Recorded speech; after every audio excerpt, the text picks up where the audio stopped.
মায়ের সাথে কাটানো শৈশবের মজাদার স্মৃতি। জোরে জোরে পড়ো মনা, জোরে জোরে পড়ো। A for apple, B for ball. মা তুমি এটা কি করছো? এই যে রুটি করব। মা আমাকে একটা দাও না। ধর। কি?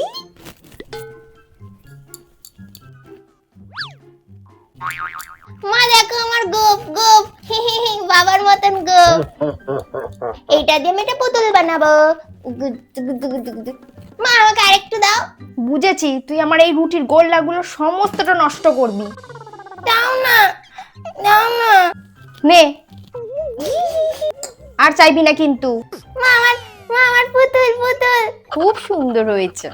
বলছি কি মা, আমার জন্য কটা ছোট ছোট লেচি করো না, আমি রুটি করব। আচ্ছা, তো ছোট্ট রুটি করে দেবো, চল আমার সাথে। না আমি একা বেলবো, ওটা একা ভাজবো। এইটা দিয়ে তুই রুটি করবি, ঠিক আছে? হ্যাঁ হ্যাঁ হ্যাঁ, ওইটাই, হ্যাঁ। আর ওই রুটিগুলো কিন্তু আমি খাবো, ওই ছোট ছোট গুলো। আচ্ছা। কি মজা, আজকে আমি মশাই দিয়ে রুটি করবো।